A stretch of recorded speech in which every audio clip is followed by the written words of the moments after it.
P and Q are the points on the sides.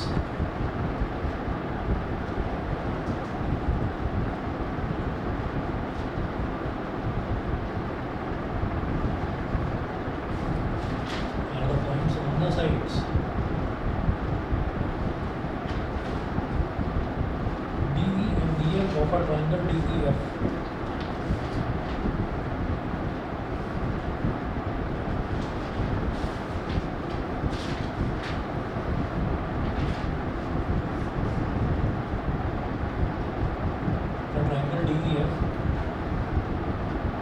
Such that dp is equal to 5 centimeter.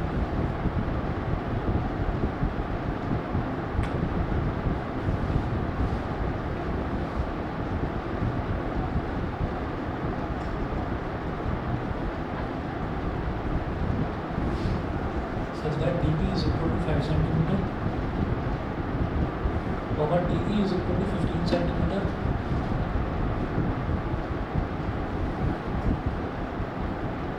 De is equal to 15 centimeter.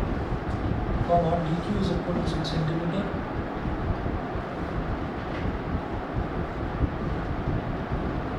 dq is equal to 6 centimeter. And qf is equal to 18 centimeter.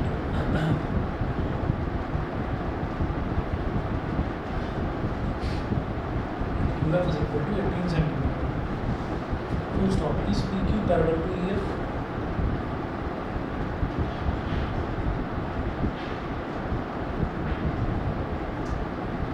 Is PQ parallel to EF? Give reasons for your answer.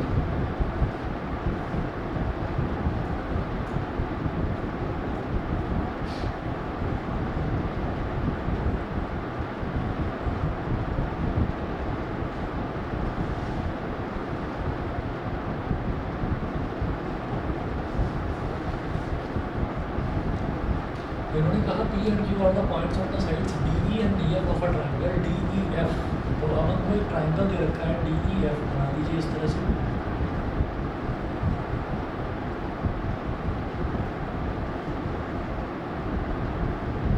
हमने triangle बना दिया DEF. DEF triangle हो गया. P and Q are the points on the sides DE and DF. तो side DE पर एक point है P और साइड DF पर एक पॉइंट है Q, है ना. Such that DP is equal to 5 centimetre. तो D से P तक का जो लेंथ है ये 5 सेंटीमीटर और D से E तक का जो पूरा लेंथ है ये है 15 सेंटीमीटर. ये है 15 सेंटीमीटर. ठीक है. तो DP हो गया और DE हो गया. फिर DQ दे रखा है 6 सेंटीमीटर. ये वाला जो इतना लेंथ है DQ ये 6 सेंटीमीटर और QF दे रखा है यहाँ से लेकर यहाँ तक इतना लेंथ सिर्फ ये दे रखा है 18 सेंटीमीटर. ठीक है. वो कह रहे हैं इस PQ पैरेलल टू EF. तो P से Q को ज्वाइन कर दिया. हमको ये बताना है कि क्या PQ EF के पैरेलल है. तो हम ऐसा करेंगे जैसे ये पूरी लेंथ DE है और ये DP है ये निकाल वही वाला तरीका. तो DP प्लस PE ये हो गया DE is equal to 15 centimetre. तो DE पूरा का पूरा 15 है. तो DE की जगह क्या लिख सकते हैं DP plus PE. DP plus PE is equal to 15 centimetre. अब DP कितना है 5 plus PE is equal to 15. तो PE is equal to 15 minus 5. PE is equal to 10 centimetre. तो PE हमारे पास अब 10 सेंटीमीटर आ गया. तो हम ये कहेंगे कि यहाँ से ये निकालेंगे DP upon PE. therefore DP upon PE. तो DP कितना है 5 और PE कितना है 10. 5 1 जा 5 2 जा. DP अपॉन PE हो गया 1/2 and DQ upon QF. DQ upon QF is equal to 6 upon 80. तो 6 1 जा 6 3 जा ये हो गया 1/3. और ये कहेंगे since DP upon PE is not equal to DQ upon QF. So P Q is parallel to E F, ये लिखकर और इस साइड को ऐसा काट देंगे कि P Q is not parallel to E F. अगर ये रेशो इक्वल होते हैं तो हम ये कह देते हैं कि लाइन्स पैरेलल है, लेकिन रेशो इक्वल नहीं है तो इसका मतलब लाइन्स पैरेलल नहीं है। अच्छा जी, उसके बाद क्या करेंगे, अगला एग्जाम्पल देखते हैं। Example number 10 in the given figure. Online वाले तीनों बच्चे बता दें, गौरी, एतल, ओमना, क्लियर है? Yes sir. ठीक है, ये एग्जाम्पल नंबर 9 था। एग्जाम्पल नंबर 9 के बाद एग्जाम्पल नंबर 10 देख लीजिए।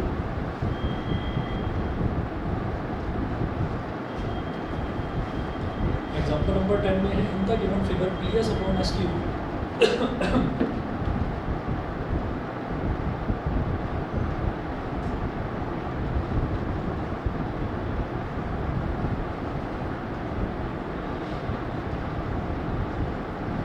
Given figure P S upon S Q is equal to PT upon TR.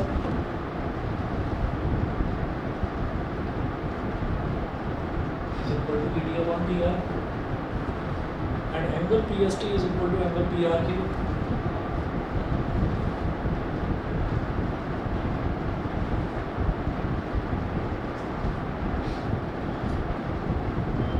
Angle PST is equal to angle PRQ. Full stop proves that triangle PQR is an isosceles triangle.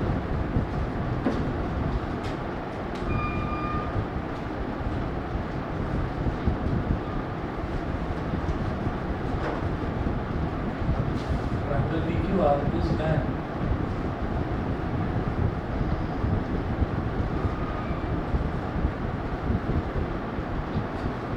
prove that triangle PQR is an isosceles triangle. ठीक है, अब देखिएगा figure क्या दे रखी है।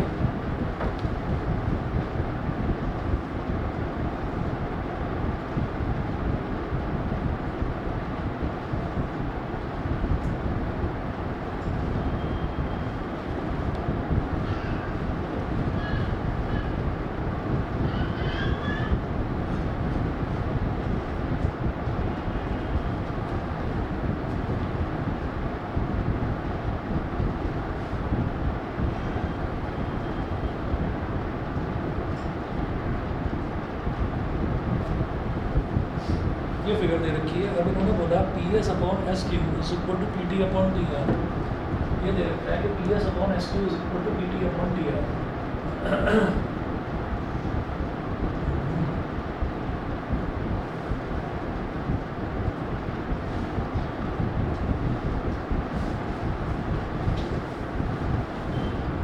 P S upon S Q is equal to P T upon T R. सो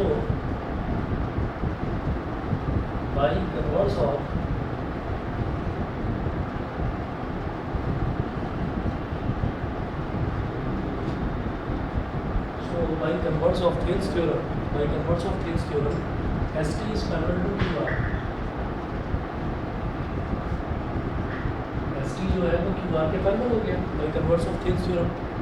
अच्छा, अब इन्होंने क्या दे रखा है? इन्होंने दे रखा है कि ये वाला एंगल PST और एंगल PRQ, ये दोनों एंगल इक्वल दे रखे हैं। ये दोनों एंगल इक्वल दे रखे हैं इन्होंने। तो ये बात angle PST is equal to angle PRQ, ये दे रखा है। इसको बोल दीजिए इक्वेशन नंबर 1। और फिर ये कहेंगे angle PST is equal to, ये इसके भी इक्वल होगा एंगल PQR के इक्वल। रीजन बताइए। यहाँ लिखेंगे corresponding angles.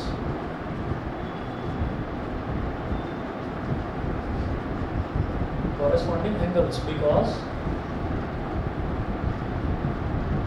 ST is parallel to QR. Because ST, ये वाली लाइन ST और ये QR, ये दोनों लाइन्स जो है ये पैरेलल दे रखी हैं। तो जब पैरेलल लाइन्स होती हैं तो corresponding angles आपको पता है, corresponding angles हो गए इक्वल हो गए।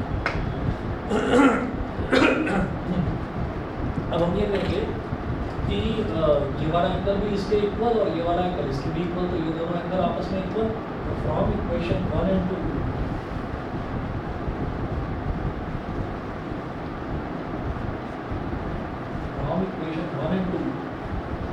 Angle PQR is equal to angle PRQ. It implies that triangle PQR is an isosceles triangle because base angles of an isosceles triangle are equal.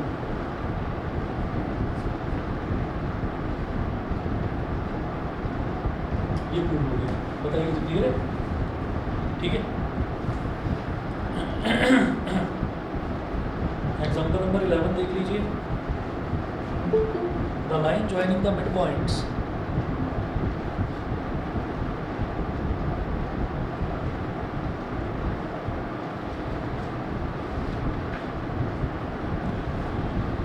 ये तो शायद अपनी पहले करा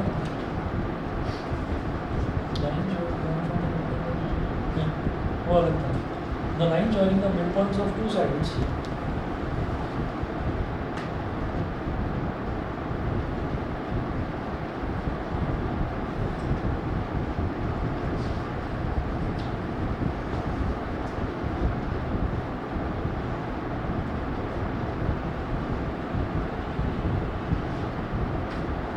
joining the midpoints of two sides of a triangle two sides of a triangle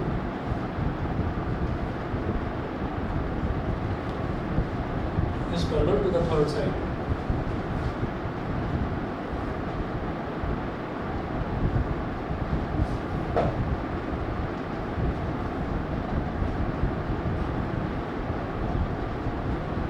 Is parallel to the third side. तो ये देखिएगा,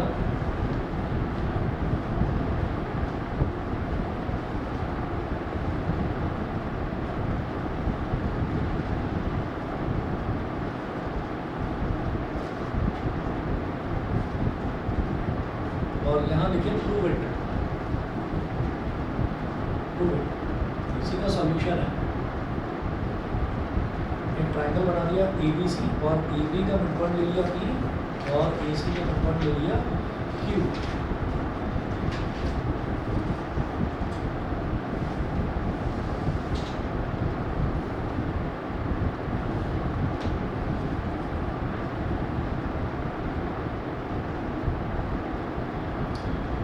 ठीक है जी, ये हो गया।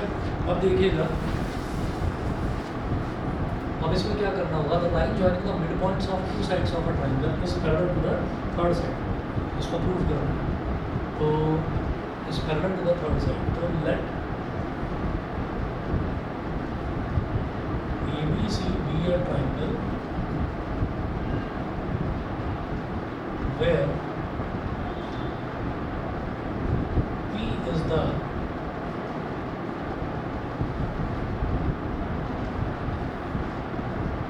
point of AB and Q is the midpoint of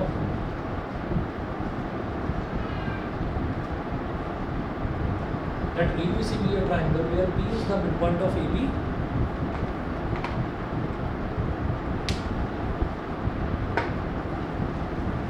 where P is the midpoint of AB and Q is the midpoint of AC।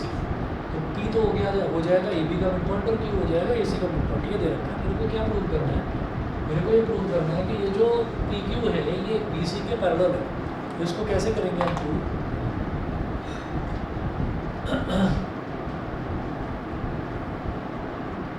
P is the midpoint of AB and Q is the midpoint of AC. It implies that AP is equal to PB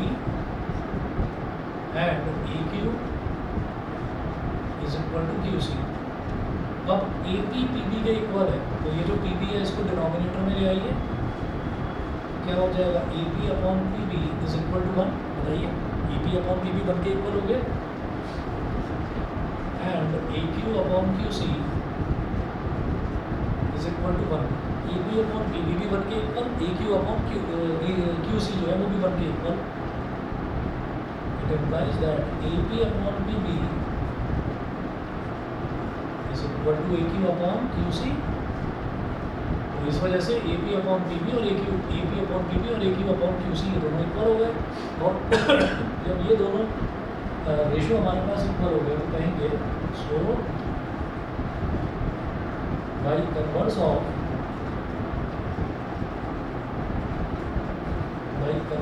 Thales theorem,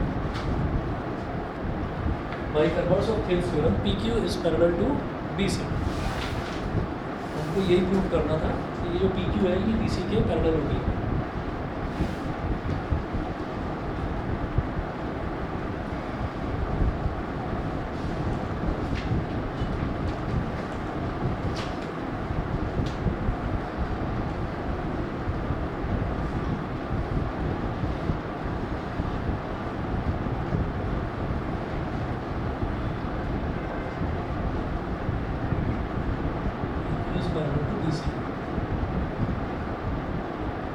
देखिएगा यही हमको prove करना था.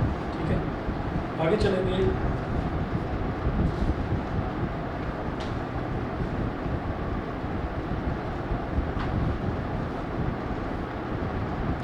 Example number 12. Prove that the line segments joining the midpoints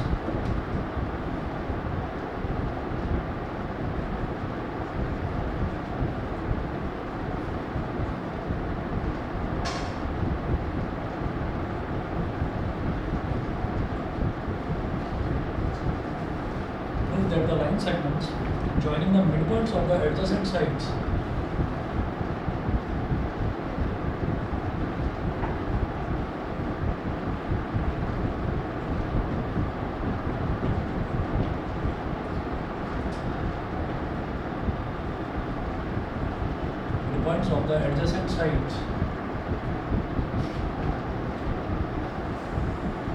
of a quadrilateral form a parallelogram.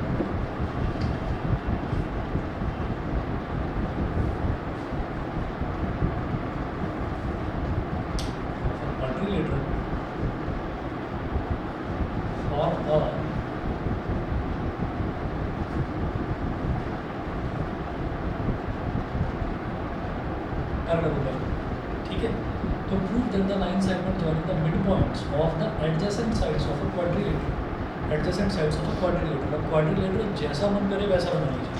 ठीक है, तो हम क्या करेंगे इसमें, adjacent का मतलब होता है बराबर बराबर वाली साइड्स. तो जो बराबर बराबर वाली साइड्स हैं उनके सबके मिड पॉइंट्स लेंगे और सबके मिड पॉइंट्स को ज्वाइन कर देंगे. मिड पॉइंट्स को ज्वाइन करने पर भी तो एक क्वाड्रिलेटरल बन जाएगा. हमें ये प्रूव करना है कि वो जो क्वाड्रिलेटरल बनेगा वो एक पैरेललोग्राम होगा, ये बताना है. तो हमने कहा कि कुछ भी आप क्वाड्रिलेटरल बना लो, ऐसे ऐसे ऐसे, कहीं से भी रेक्टेंगल पैरेललोग्राम ट्रेपेजियम कुछ लग नहीं रहा है. तो हमने ये कह दिया ये हो गया ए बी सी और डी. अब ए और बी का अंदाजे से मिड पॉइंट ले लीजिए, ये हो गया पी. ऐसे बी और सी का मिड पॉइंट ले लीजिए, ये हो गया क्यू. ऐसे सी और डी का मिड पॉइंट ये हो गया आर, और ए और डी का मिड पॉइंट ये हो गया एस. ठीक है, अब पी क्यू आर एस इनको ज्वाइन कर दीजिए.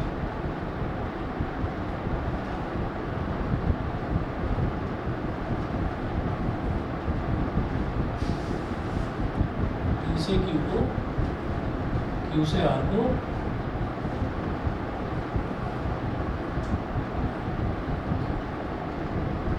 आर से एस को, और पी से एस को हमने इस तरह से ज्वाइन कर दिया. ठीक है, अच्छा, let A B C D be a quadrilateral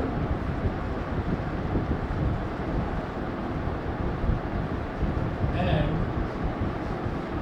PQRS be a quadrilateral quadrilateral and PQRS be a quadrilateral,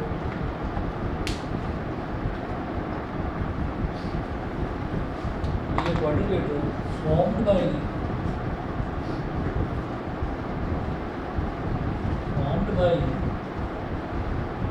joining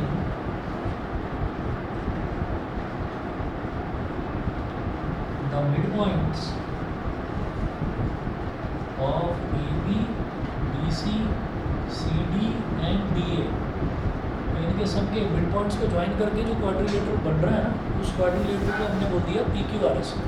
ठीक है, उस क्वाड्रिलेटरल को हमने बोल दिया PQRS। तो अभी क्या करेंगे कि मेरे को प्रूव करना है कि ये जो PQRS बन रहा है ना, मिड पॉइंट्स को ज्वाइन करके जो क्वाड्रिलेटरल बन रहा है, ये क्वाड्रिलेटरल एक पैरेललोग्राम होगा। हमें ये चीज़ प्रूव करना है। ठीक है, यहाँ लिखेंगे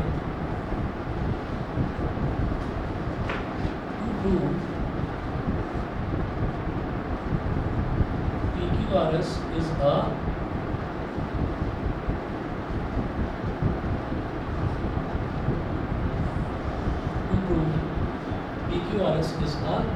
पैरेललोग्राम। हमें ये प्रूव करना है कि PQRS ये एक पैरेललोग्राम होगा। ठीक है, अच्छा जी, तो इसको किस तरीके से प्रूव करेंगे?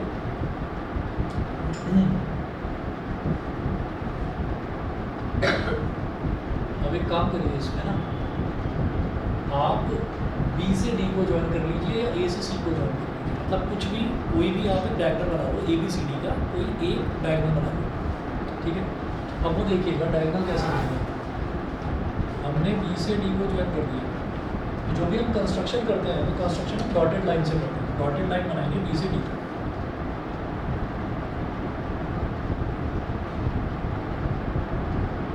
B से D तक हमारी एक डॉटेड लाइन बनकर तैयार होगी।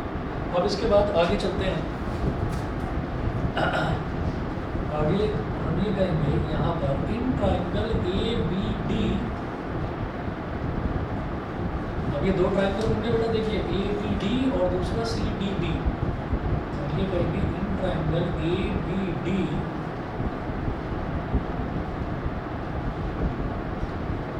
AP अपॉन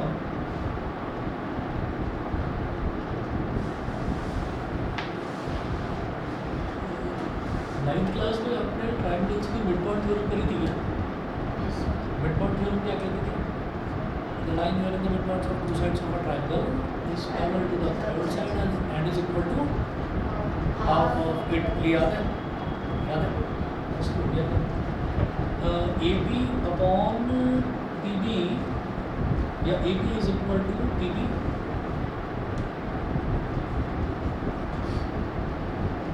ठीक है, and AS is equal to SD। is the midpoint of AB।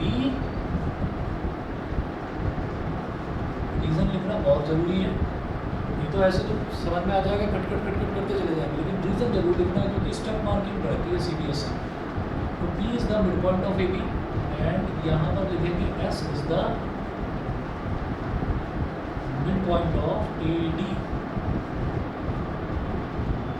S is the midpoint of AD।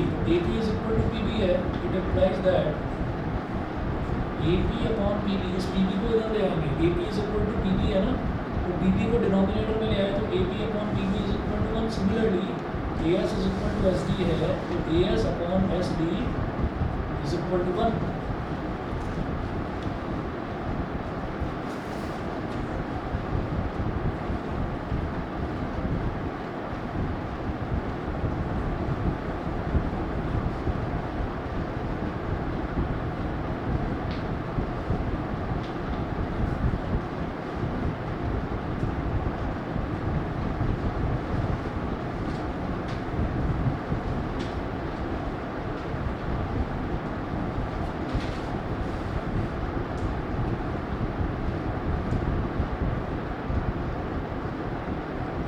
upon PB is equal to AS upon SD। AS upon SD, it implies that PS is parallel to BD। सही है? PS is parallel to BD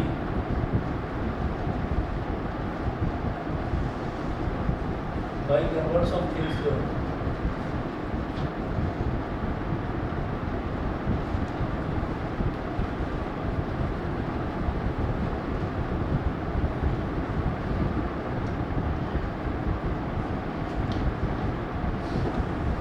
इसी तरह से in triangle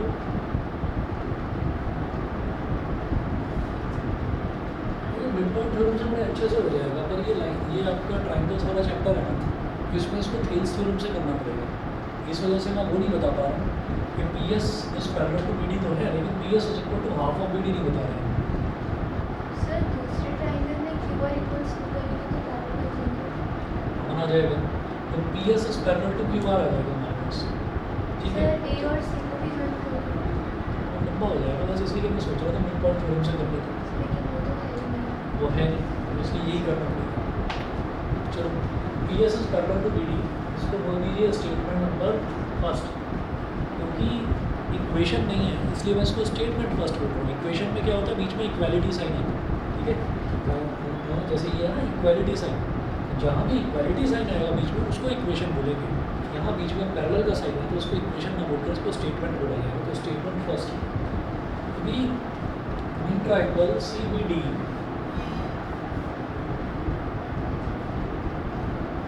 in triangle CBD CQ is equal to QB, देखिए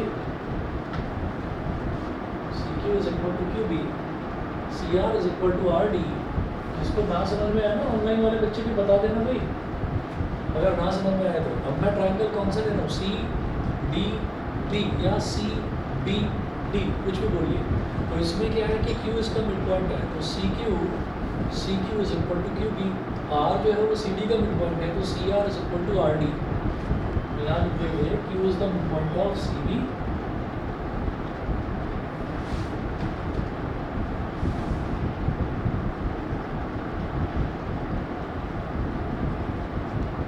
Q is the midpoint of CB, R is the midpoint of CD।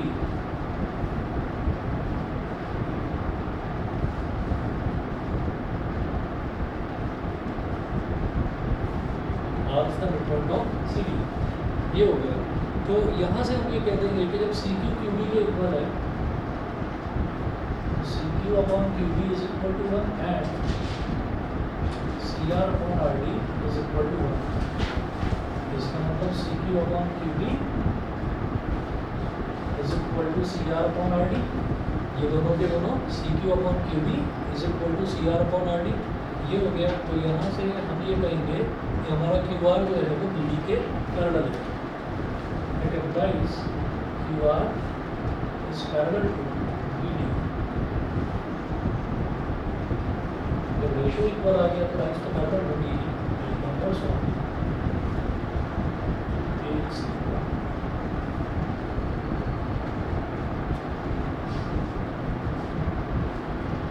और इसको बोल दिया statement number 2 from first and second. जब PS भी BD के पैरेलल है, QR भी BD के पैरेलल है, तो PS is parallel to QR।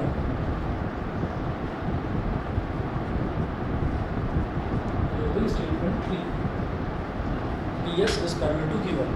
अब एक पैरेललोग्राम, क्वाड्रिलेटरल का एक पैरेललोग्राम बनने की एक कंडीशन होती है कि अगर PS जो है वो QR के पैरेलल है, तो भाई ये SR जो है ये भी PQ के अगर पैरेलल होगा तभी वो पैरेललोग्राम कहलाएगा। तो इसके लिए आप क्या करेंगे, A और C को भी ज्वाइन करेंगे, A और C को भी ज्वाइन करेंगे। तो अब एक बार ले लीजिए triangle DAC, DS upon SA is equal to DR upon RC हो जाएगा। तो SR is parallel to AC, ठीक। एक बार ये नीचे वाला ट्राइंगल लेंगे, तो जरा लीजिए आप, मैं 1 मिनट में आ रहा हूँ, करिए जरा इसको।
हो गया जी? बताइए, कर लिया?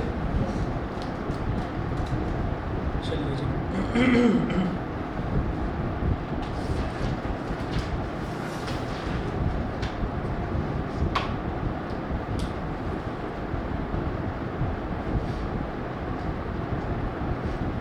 एक और एग्जांपल देखिएगा, एग्जांपल नंबर 30, ये एनसीईआरटी का है। Any point x inside triangle DEF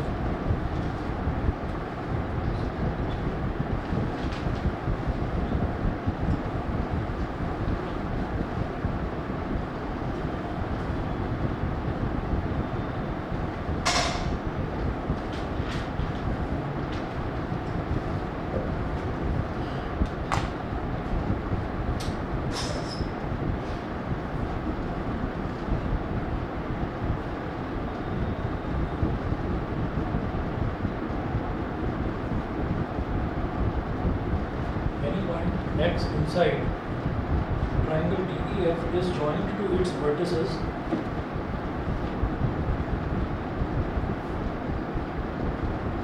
any point x inside triangle DEF is joined to its vertices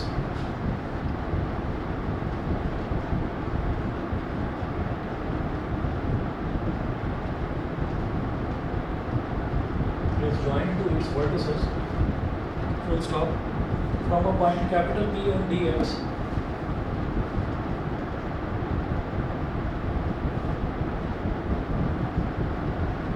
from a point capital P on dx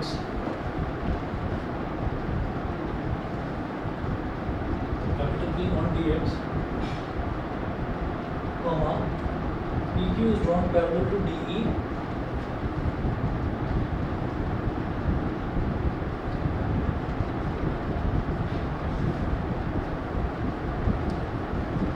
is drawn parallel to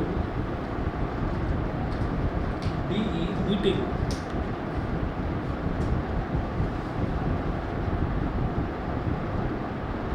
PQ is drawn parallel to DE meeting XE and Q XE at Q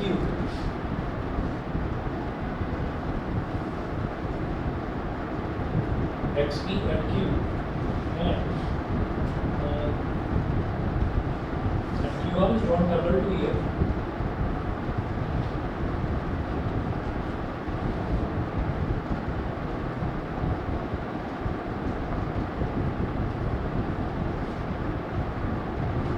QR is drawn parallel to EF meeting XF in R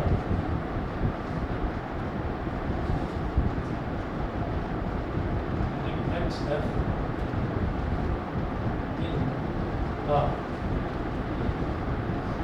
Full stop. Prove that PR is parallel to DF.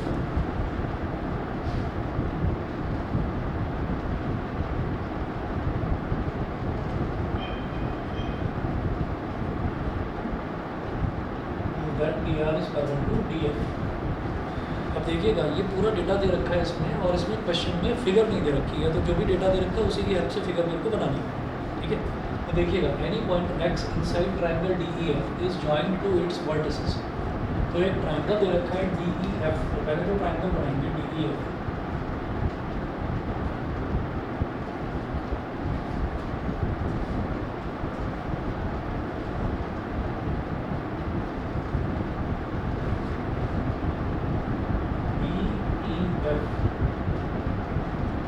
ये तो हो गया triangle. Any point x inside triangle DEF is joined to its vertices, ठीक है। तो इसके बीच में कहीं कोई पॉइंट है x is joined to its vertices.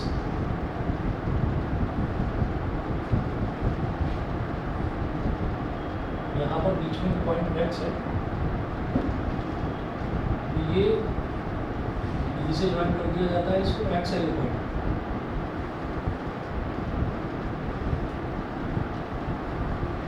और E से जॉइन कर दिया जाता है और F से जॉइन कर दिया जाता है। पॉइंट x को D से और F से जॉइन कर दिया। फिर है from a point P on dx, तो dx तो कोई एक पॉइंट है P,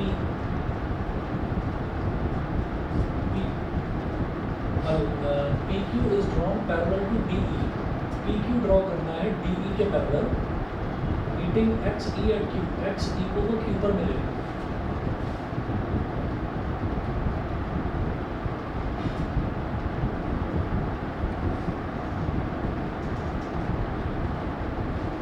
तो ये एक लाइन ड्रॉ करी है हमने, P Q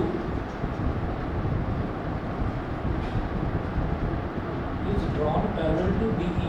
PQ is drawn parallel to DE, meeting XE at Q, and QR is drawn parallel to EF, meeting XF in R.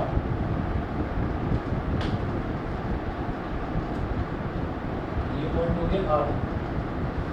अभी मेरे को प्रूव करना है कि PR यानी कि P से R को ज्वाइन करना है, इसको X ये प्रूव करना है कि पी आर डी एफ के पैरेलल होगा, ये चीज़ प्रूव करनी है। फिगर बताइए, समझ में आ गई? ठीक है, सभी को क्लियर है? ऑनलाइन वाले बच्चे बताएं, चारों क्लियर है? ठीक है जी, यस सर। ठीक है।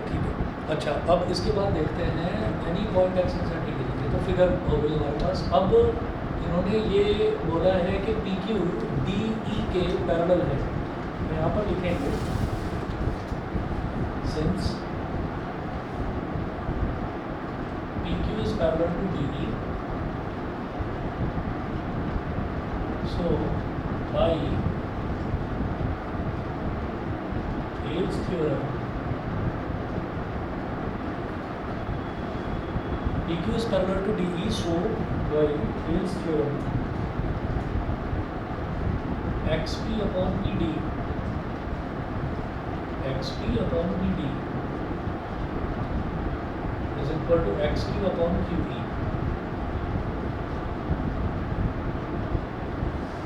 Equation number 1. इसी तरह से हम ये कहेंगे QR is parallel to EF also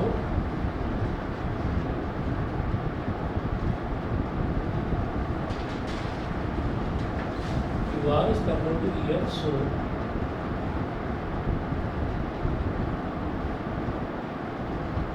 by Thales theorem,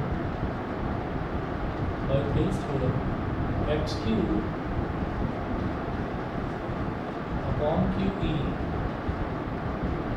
is equal to XR upon RF। ये हो गई इक्वेशन नंबर 2। अब इक्वेशन नंबर 1 में भी XQ upon QE आ रहा है, इक्वेशन नंबर 2 में भी XQ upon QE आ रहा है, तो हम कहेंगे comparing equation 1 and 2।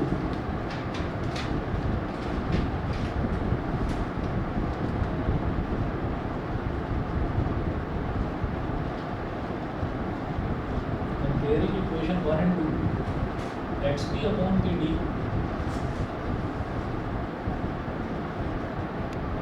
XP upon PD is equal to XR upon RF, XR upon RF। तो क्या क्या कैसे कैसे ये हो गया, देखिए XP upon PD is equal to XR upon RF, ये एक बार हो गया। तो इन ट्राइंगल XDF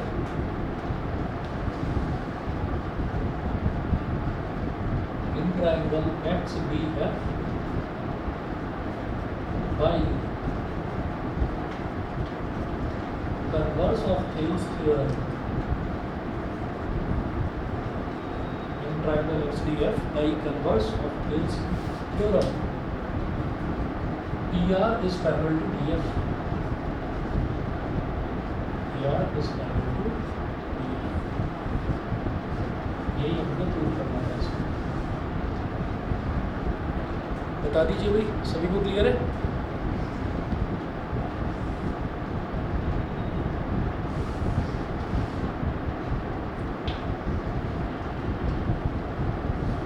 एक और देखिए, एग्जांपल नंबर 14 तो बिल्कुल ऐसे ही जैसा हमने करा था, वो आइसोसेलेस ट्रायंगल प्रूव करने वाला।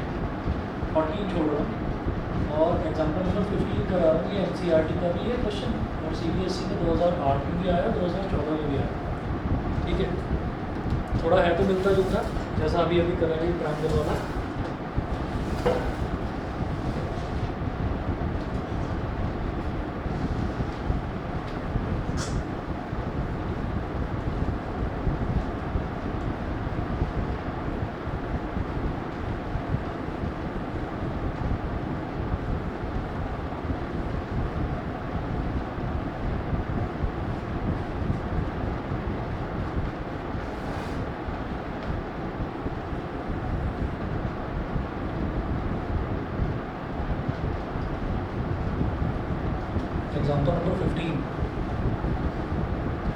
in the given figure if DE is parallel to AQ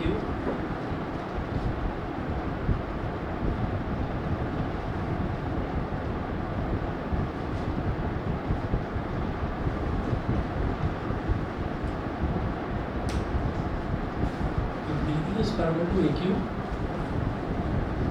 and DF is parallel to AR,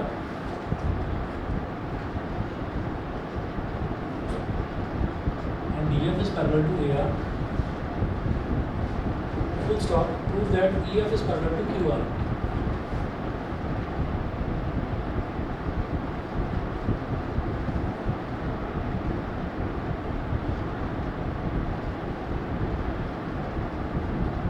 EF is parallel to QR. ठीक है, फिगर देखिएगा क्या दे रखी है।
देखिएगा इसमें क्या दे रखा है, DE is parallel to AQ and DF is parallel to AR। हमको प्रूव करना है कि EF is parallel to QR।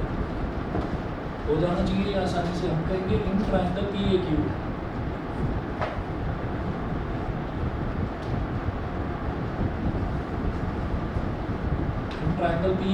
DE is parallel to AQ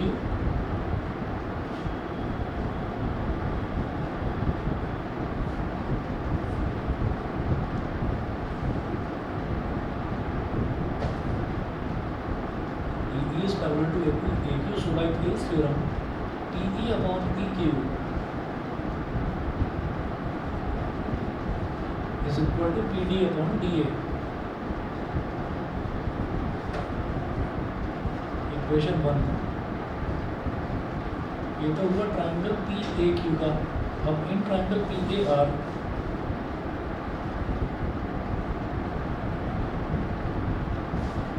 DF is parallel to AR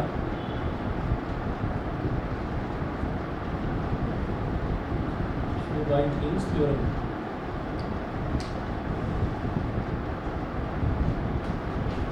DF is parallel to AR so by Thales theorem PD upon DA is equal to PF upon FR।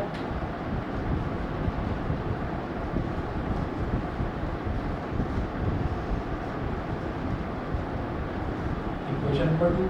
Equation 1 भी PD upon DA के equal है और equation number 2 भी PD upon DA के equal है। तो from equation 1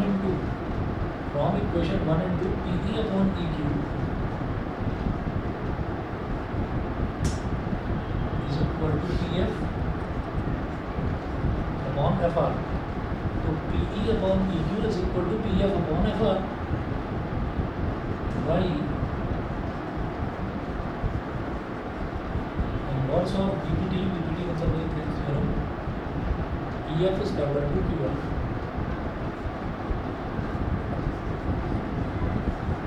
ये prove हो गया। अब इसके जितने क्वेश्चंस मैंने करवाए हैं और जितने आपको होमवर्क पे भेजे हैं उतना आपने अगर कर लिया है तो बहुत कर लिया Thales theorem में। अब इसके बाद जो है नेक्स्ट टॉपिक हम स्टार्ट करेंगे अपना सिमिलैरिटी ऑफ ट्रायंगल्स। ठीक है, और अगर आप लोग RD शर्मा आपके पास है तो internal and external bisector exercise 7.2 के बाद में इंटरनल एंड एक्सटर्नल बाइसेक्टर वाला टॉपिक पूरा काट देना है। ठीक है, तो वो टॉपिक हमारे सिलेबस से कट चुका है। इंटरनल और एक्सटर्नल बाइसेक्टर नहीं करना है, एक्सरसाइज 7.3 नहीं करना, उसके बाद सीधा सिमिलर ट्रायंगल्स पर पहुँचना। ठीक है, बस आज इतना ही कर लीजिए, बाकी फिर नेक्स्ट क्लास में देखेंगे।